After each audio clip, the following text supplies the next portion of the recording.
What kind of economic systems are best at allowing us to exercise the fact that we are created in the image and likeness of God? Now keep in mind that if you take tiny steps towards any goal, it's just a matter of when you're going to reach it. Scarcity is the first lesson of economics. Now, the first lesson of politics is to forget the first lesson of economics. If you don't provide real, actual value to people in exchange for the money that you're asking for in return, you will lose over time. We can see the economy as a social web that God has created for people to serve each other with their work. We have the Word of God that provides for us a foundation for knowledge, for truth, for beauty, for goodness, for dignity and value in human beings. We have the Word of God that provides for us things like this. Ready? Thou shalt not steal. Ethics on the legitimacy of wealth and entrepreneurship individually. Secondly, postmillennial eschatology, that is, the kingdom of God expands across the earth before Jesus comes back in final judgment. And the link to get those two together is the idea of the pursuit of self-interest leading to widespread economic growth and social transformation. What's up, everybody? Welcome back to another episode of Christ in Capital, the show that wants to encourage you to love God, love neighbor, and build something. I'm the host, Dustin Johnson, and this episode is going to be fantastic. I have with me again Nathan Johnson. Nathan, quick question. What is the most used app on your phone besides social media? Go. Ooh, most used app on my phone. That would probably... sad to say, but it might be Google Maps. Google Maps? At least recently, because I just moved, so I'm using that all the time. But if it wasn't just recently, it would probably be either Spotify or my podcast app. Okay. Because I listen to things all the time while I'm driving, and it's either music or podcasts. Do you use the built-in podcast catcher, the iTunes one? Wait, do you have an iPhone? Yeah. I do have an iPhone. Okay. I'm part of the evil empire. Yeah, me too. Yeah. So I've got the podcast app. I can listen to Christ in Capital on there. I can listen to that Christ in Capital, anything I want. That Christ in Capital podcast is like one of the best. It's so good. Yeah, it is so good. And it's just getting better and better. Yeah, I know. Man, I can't wait to see where that thing goes. All right. Well, if anyone cares, mine is the Notes app. I use the built-in Notes app where you just jot down notes. I don't know why. I just every time I have a thought or something, I just kind of throw it in there, and then I check it every now and then. Like, what notes did I throw in there? What reminders do I have? So that's great. That's a good pro tip for productivity. Yeah, it is, especially for someone who has a terrible memory, like myself. I used to use the voice memo app a lot when I had ideas and thoughts, but then I would never go back and re-listen. So then they're just lost in the hundreds of voice memos. Yeah. Yeah. Well, speaking of productivity, we're going to talk about robber barons today. We've talked about how we're going to revisit this in the past, but there was a tweet that went out recently by Robert Reich. I think that's how you pronounce his last name, Reich. He was, I think he was the labor secretary for Barack Obama, or he was labor secretary for, I don't know exactly. I know he was in the Obama administration, but he has a lot to do. He's like a professor and he does economics and all that stuff. And he had a tweet, he tweeted Elon Musk and he said, Tesla forced all workers to take a 10% pay cut from mid-April until July. In the same period, Tesla stock skyrocketed and CEO Elon Musk's net worth quadrupled from $25 billion to over $100 billion. Musk is a modern-day robber baron. And then Elon Musk retweeted and he said, all Tesla workers also get stock, so their compensation increased proportionately. You are a modern-day moron. I don't want... people probably already know this if they've listened to this podcast very, very long, but I don't want to come off as a Elon Musk fanboy, but man, he's doing some really cool things, and he's got the celebrity personality to kind of back all of his like weird ideas up. But absolutely. Can I just insert something real quick? yeah, That a lot of times modern day kind of democratic socialists like to make this false dichotomy that either you have like a single guy owning a business and everybody else is just the workers and they don't benefit at all if the business benefits, or you have this kind of more Marxist view of the workers actually are the ones who share an ownership of the company. But I think Tesla is an example. Then there's a lot of others. Publix would be another example. They've been doing this for decades. The idea that workers get stuck, and so when the company does well, the workers do well. And it's, to me, it seems like a much needed middle ground that capitalism has figured out to incentivize workers. They get shares of the company like any stockholder would. Yes. It's all about incentives. I think that's what kind of modern day economically left thinkers dismiss as they think of like solutions, and they don't think of like the long-term incentives, the incentive structures, the things that are going to benefit us in the long run. Yeah, and oh gosh, there's so many rabbit trails I always want to go down on these podcasts, and I'm not. I'm going to chop it off. We're going to talk about Cornelius Vanderbilt. You were just at the Biltmore, right? I was. For my honeymoon, one of the things that my wife and I did was go to the Biltmore Mansion in Asheville, and it is incredible. Yeah. Everyone should go. Yes, I've been quite a few times. I actually have a really bad memory. One time I went and I got like super sick, and I was like throwing up all over the place. Yeah. Hopefully not in the mansion. No, although I almost did. They were going through we took the tour through the kitchen, and we got to the kitchen area, and I was like, I don't know what happened, but I had to go outside. Yeah, fun story. But I've been back a couple times since then, and it kind of like redeemed my sentiments about the Biltmore. But do you know? So you teach history, theology, all of that. Do you teach this era at all, or is it just a personal interest? Or I used to teach American history, and so yeah, I would talk to my students about the so-called Gilded Age. Although Cornelius Vanderbilt, who we're going to talk about today, he was kind of a little bit before the Gilded Age. Because he was one of the first kind of tycoons. Yeah. But then his grandson, who built the Biltmore, was kind of at the heart of the Gilded Age. And some people look at that and they see exorbitant wealth and decadence, and that's a bad thing. But if you actually go to the Biltmore, I'm glad somebody built that house because it is gorgeous. Yeah. And I think his grandson, and even Cornelius Vanderbilt, but even his grandson, which was the grandson named Cornelius also? George Washington, actually. Okay. He was like pretty philanthropic, wasn't he? Oh yeah, incredibly. Yeah, that's what I thought. Yeah, and he was the first one to use modern forestry techniques. He basically, the entire estate was a conservatory, and everything in it was self-maintained and done to a level where it would not destroy the land or the forests, but everything would kind of work in harmony. It was pretty amazing. Like it's like they with the political cartoons and these like big quote unquote robber barons, they always highlight the exploitation, but that's not. Yeah. That's the reverse of exploitation. That's stewardship. Right. That's cultivation. Exactly. Yeah. If somebody wants to see a great example of how to steward the land and steward money well, actually going to the Biltmore is a great experience for that. They go deep into the intentionality of the place. It was not rapacious at all.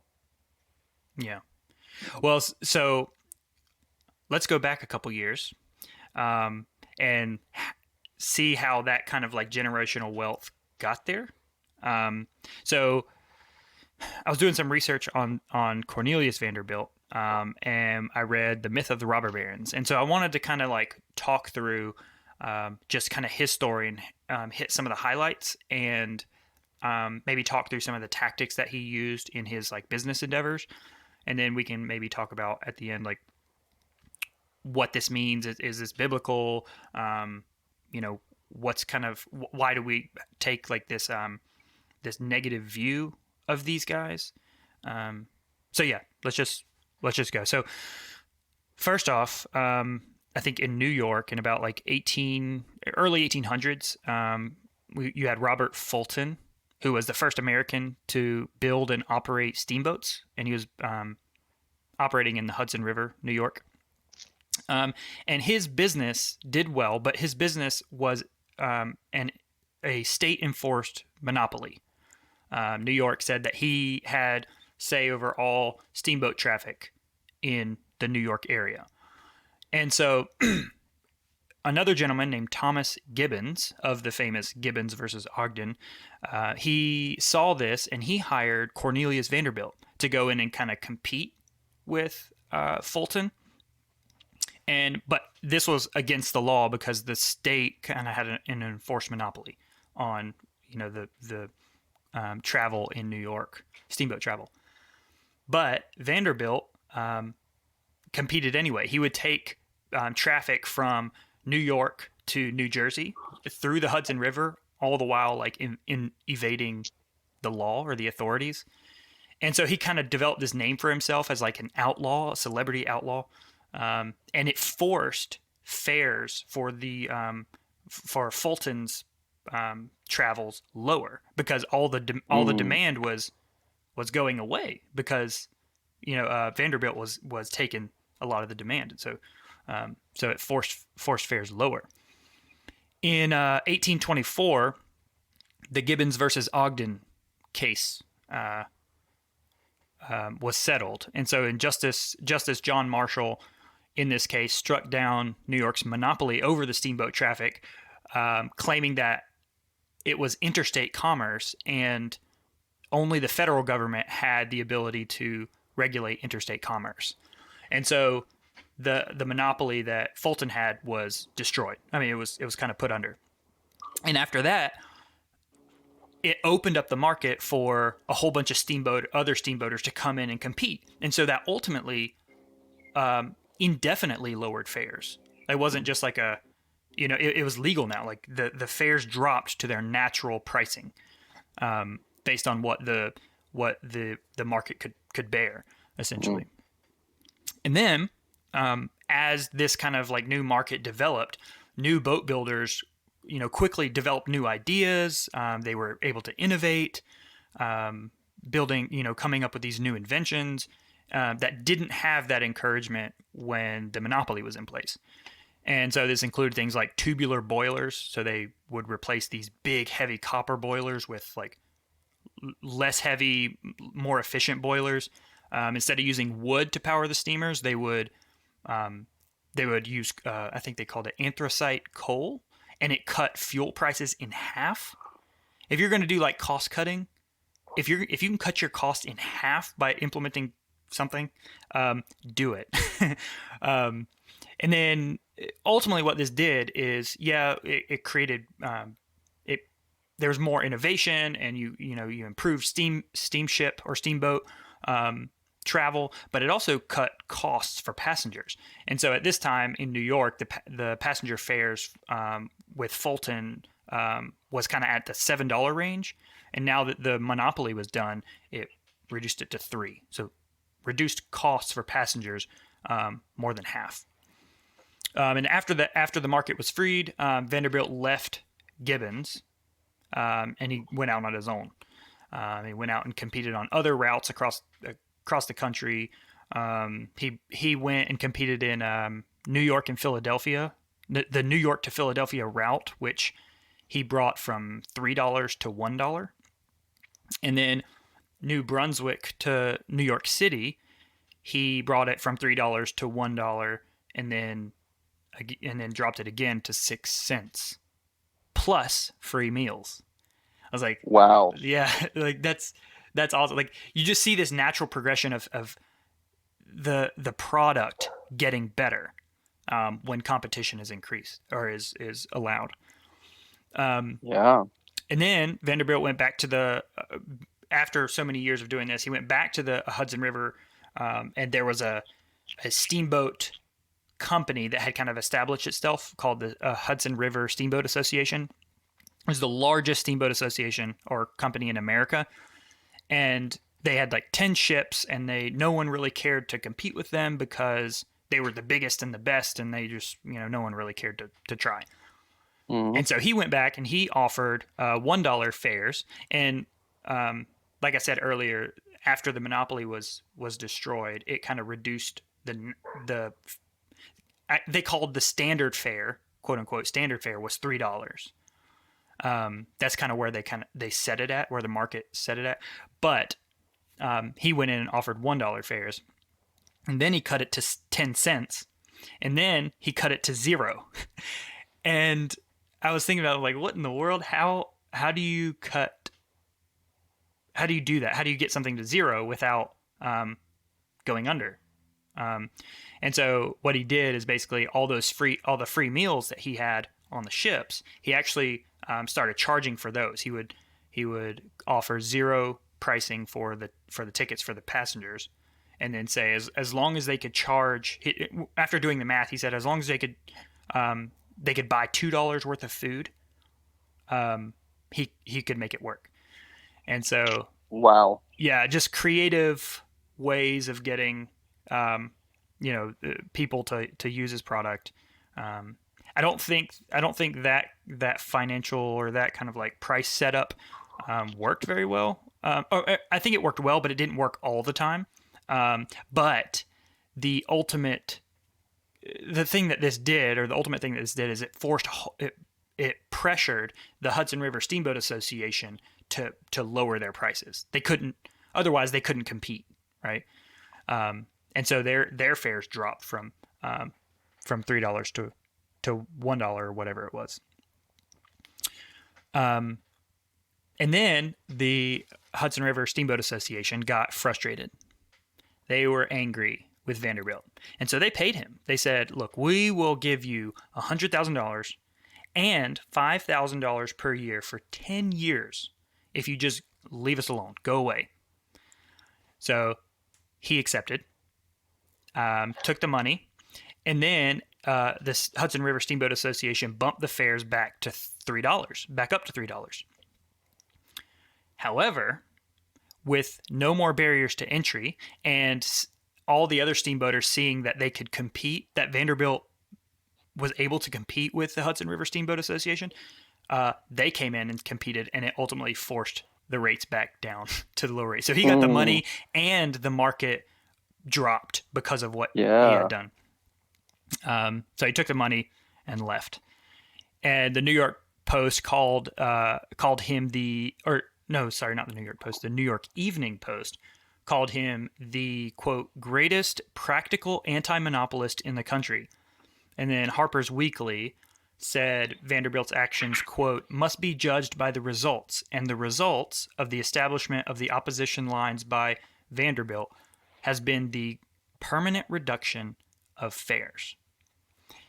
And so through that whole thing, you can kind of see these like Genesis ideas, in my opinion, always improving, always pursuing better, making your product better, cultivating your craft or your skill or your business, developing it, watering it. You kind of get this kind of garden imagery, in my opinion. But I wanted to go on and talk a little bit about the second part, which was the gold rush era. And so Vanderbilt saw the demand for people going west. And there were 2 steamships that were taking people west, going down from the East Coast. They were going down through Panama and up to San Francisco. And these 2 steamships were funded by the government, the federal government. They were being paid $500,000 per year in federal aid, but they also charged $600 per passenger. So $500,000 coming in from the federal government, fixed, and then $600 per passenger. And Vanderbilt wanted to compete with this, and so instead of like competing with them directly and going through Panama and all that stuff, he was thinking outside the box. How can I do this? How can I make it cheaper? And he ended up, and talk about thinking outside the box. He ended up digging a canal through Nicaragua. So when when I read that, I was like, okay, that's creative thinking right there. If you're going to dig a hole through a country in order to make your product cheaper, that just seemed, I don't know, that incredible. It is. It really is. And it was 500 miles shorter than the federal funded ships route through Panama. And so he paid the Nicaraguan government, I think, $10,000 per year in canal privileges to use that canal. But he cut the California fare from $600 to $400. So he offered $400 and promised to get them there faster. Right. And so during the gold rush, people want to get over to the hills of California for all the gold. Well, they're going to take Vanderbilt's route. It's cheaper. It's faster. I'm going to get to the gold quicker. Hey, I'm set. And then after a year of doing that, he got the fare to like, I think it was 150. And he carried mail free. So he had started carrying mail earlier for the federal government, or not for the federal government, but he competed with a federal government mail carrier line for transatlantic mail lines. So he was carrying passengers and mail. So after the two lines, the two federal government lines decided that they couldn't compete, and so they went back to Congress and got their aid bumped to $900,000 from $500,000. So they had to go and get money from an entity that extracts money from the country. I don't think the income tax wasn't in effect at this point, but right, it wasn't. But they were getting taxes from involuntarily. It wasn't a free exchange. Taxes come from involuntary exchange, and Vanderbilt was getting it from voluntary exchange, right? Right. And at this time, there was some political upheaval in Nicaragua, and his canal rights were revoked, so he couldn't compete through Nicaragua anymore. But he still decided to compete with those other two lines directly through Panama, and so he was competing with them. He cut the rates to $100, doing his same thing that he had always done. And then the two lines again decided to pay him not to run ships to California. They said, just go away. Just leave us alone, and we'll pay you. And so he took the money that they paid him. But I think the thing that came out of this was that Congress saw it kind of exposed the subsidy system. Those two lines had been going back to Congress to get money using the whole like mail carrier excuse to get the money. It was a federal necessity because they were carrying mail along with passengers. But Vanderbilt exposed that, and he said, "Look, you can do it without federal money, right?" And so that Congress ended the mail subsidies system. They ended it, and I think a lot of people thought that he was being immoral, that Vanderbilt was being immoral. One court later called Vanderbilt's actions immoral, quote, immoral and in restraint of trade. And so Vanderbilt claimed it was actually the reverse. It was the California lines who were the ones that were in restraint of trade because their subsidies gave them an advantage over competition, and they used that advantage to charge monopoly rates. So you've got this dichotomy between political entrepreneurs versus market entrepreneurs.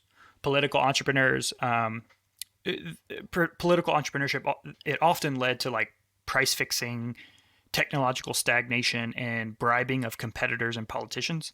Whereas market entrepreneurs were the innovators and the rate cutters and the creators, right? Because the incentive to do all those things was built into your business, right?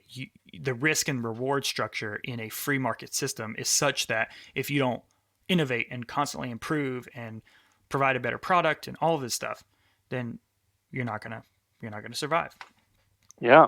And it's not to make these people out to be like high, upstanding characters. I think some of them were like Vanderbilt wasn't a very good guy. He was personally not. He wouldn't be your best friend. Yeah, right. And neither was Gibbons. I don't think. I think he had some like a really bad backstory. But nonetheless, the system, the way that a free market system is set up, and the way the opportunities it offers, and the way that it kind of sets up the incentives and the risk and reward structure, makes it so that my benefit is mutually, my benefit and my customer's benefit is mutual. Right. It's not a push and pull. It's not a pulling away thing. It's a mutual exchange. So, yeah. Yeah. And I mean, that was a really good overview. And I think it shows something interesting about human nature, because Vanderbilt, he became at that time the wealthiest man in the world. Yeah. And he didn't have to keep building or innovating or competing. Like if his only goal was to make money so that he could live an indulgent life or something, like he did a really bad job of that. Yeah. Instead, he spent most of his life competing. That there was some sort of internal drive to do things better than everyone else. Yeah. And because of that, as you were saying, the society as a whole benefited. Whereas I think a lot of times businesses that benefit from just government stimulus, they become really sluggish, and there's no drive to innovate, because they've kind of got what they wanted, and they just want to get bigger and bigger and fatter and fatter. Like that's what the business is doing. Yep. And so you just look at it and you go, okay, not only the market, but society as a whole, it either is going to get sluggish and stagnant, or it's going to be driven toward greater innovation and energy. And I think we see that with Vanderbilt and some of the other so-called robber barons and after him. Yeah. And again, while you're saying that, another rabbit trail, it's the same situation with college funding, federal funding for schooling, federal funding for like housing, healthcare. Anytime you have a disinterested third party involved in the transaction, it has to get more expensive. It just has to. The risk and the reward structure is it's thrown off. But anyways, we'll get there. I know we're going to do an episode on that, but yeah. But yeah, and I was thinking about that. I'm like, this guy, like you were saying, he didn't have to. He didn't have to do all this stuff. And a lot of people were upset with him because he was putting a lot of these businesses under. Like he was, I mean, there's a distinction you can make. Fulton, who was the one who was funded by or had the monopoly that was set by the New York State government, he competed with them and basically put them under. But I mean, that's ultimately a net benefit, because it basically reduced fares for everyone. Right. Everyone across the board. But then you can look at the private industries that he competed with, and he put them under too. And you're kind of a little bit more sympathetic, because it's like, oh, you're taking away their jobs, whatever. But I mean, what does it say about that person's, that that business's business if they couldn't compete with Vanderbilt. I mean, everyone's being pressured to be more efficient and to use up less resources, to steward their resources well. And when you have like a whether it's a legislated monopoly or it's a just a monopoly that happens because no one else wants to compete, I mean, that's what's going to happen. I mean, things are going to get more expensive. Right. Yeah. Well, and I think you're right that kind of the natural tendency is to ask, like, well, what businesses did he put out of business? But I think there are two things that we have to hold together in tension. The first is, it's not as if those businesses that went under, suddenly those people could never get another job and they starved to death, right? So right. It's like, okay, if your business that you built goes under, which most businesses do go under, you build another one, or you just get a regular job like most people. And the people who you hired, they'll go get another job. So that's kind of one thing. Like, why is it that we feel like it's not fair or something if somebody's business fails? It's like, well, that's just kind of what life is. You take risks, you try to create things, and sometimes it doesn't work and you move on, you do something else. Yep. But then on the other hand, what people don't often realize is that somebody like Vanderbilt, who he changed the way shipping was done, and then he changed the way railroads were done. That opened up the opportunity for thousands, tens of thousands of people to do jobs that they wouldn't have been able to do. Like, he transformed the entire economy such that now there were kinds of jobs that could be done that couldn't have been done previously. Like, once you transform the transportation sector, suddenly all sorts of opportunities open up. Yeah. It'd be the same thing as imagine how reliant people are on the roads in order to work, right? Yeah. Yeah. The fact that we have roads and the fact that we have cars, thanks to Ford primarily, suddenly people have opportunities for work that they never would have had before, because they would have had to stay very, very localized. Yep. So for every business that Vanderbilt kind of caused to go under, I think there were 10 businesses that were able to thrive because of access to shipping and railroads and stuff like that. Yes, I'm glad you brought that up. That's it. It's good to think about that. Like, it's, you can also think of it as like the Hudson River Steamboat Association that he kind of, I don't think he actually put them under, but he severely, hurt their business. All the people who were working for that business, ideally they had been working, building up their experience, building up their craft, getting better at what they did within that company. And then if he did put that company under, well, you had invested, that employee had invested so much in his own experience and his own learning and development that he had no problem getting a job with these other steamboat companies that came in and like, you know what I'm saying? Like, so right. It's not like people think that if you lose your job, or if you're like, we tie ourselves so much to a job. Let me just get a job, get settled, stay there, be comfortable, and ride this thing out until I'm in the coffin. And we're not called to do that. Just biblically speaking, we're called to work the ground. We're called to be workers, constantly beautifying and making better God's creation. And we can see that in like the cultural mandate, or the what do they call it? Not the cultural mandate, the dominion mandate. Do you think that's as a theologian, do you think that that's a warranted carryover from Genesis to now? What are your kind of thoughts on that?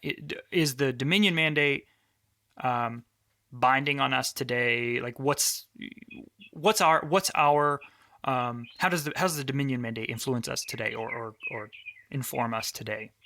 Yeah, I think there's an active and a passive kind of application to today. So I think the passive application is that just rooted in our human nature is the desire to compete and to build and to be ambitious. Mm-hmm. And ambition in and of itself is not a bad thing.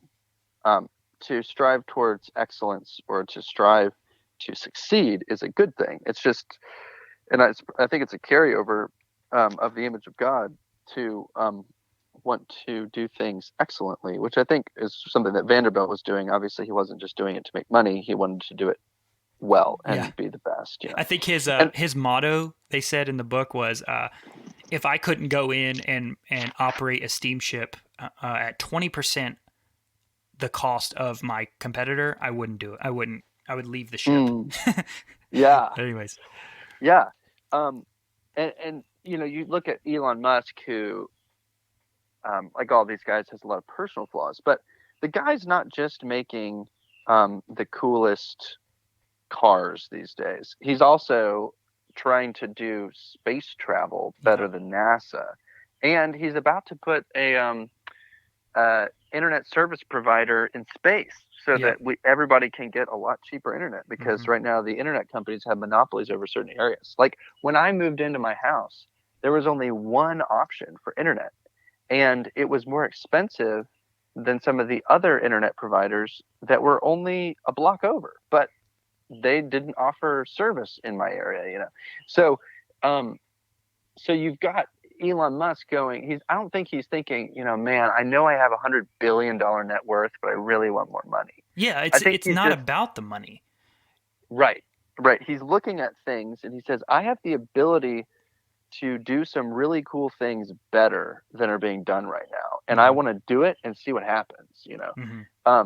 And so I think that's kind of the passive dominion mandate. I don't think God is mandating people to build businesses or like that's somehow a commandment, requirement that he's put on us. That's right? the 11th commandment. Yeah, the 11th start a commandment business, like, build business. But it's part of our nature, and even after the fall, it's still something that drives us. Now, with that, you have the fallen element of it, which is like greed and pride and desire to just be better than other people and desire for praise and fame and all that sort of stuff. But ambition itself is rooted in our human nature, and I think that's a good thing. So that's kind of the passive side. But then there is an active side of the dominion mandate, but I think the active side of the dominion mandate is taken on it's really specifically applied to Christians, and it's about building the kingdom of God. Yeah. And there is a mandate to take dominion over the earth, right? Bring Christ's lordship over the entire earth. So for Christians, I think we do have a mandate to do that, and you can't just spiritualize it. You can't just say that means that we need to go and spread the gospel. Like, even if that's the primary way of taking dominion over the kingdom of darkness, it also feeds into everything that you do. So that means your relationships, and it also means the things that you build, right? Whatever your hand finds to do it with all your might. We're told to make it your ambition to lead a quiet life, to mind your own business and work with your hands, right? So like there's all sorts of scripture that talks about one of the ways that we expand the kingdom of God is by building and doing things better and seeking excellence. Yep.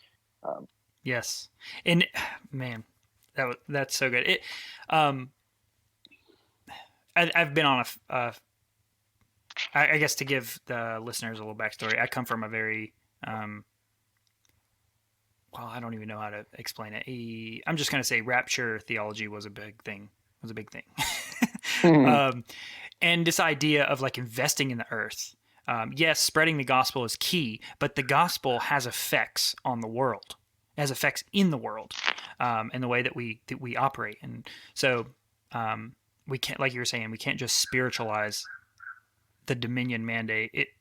It works its way out in the world now, and it has tangible. That was the word.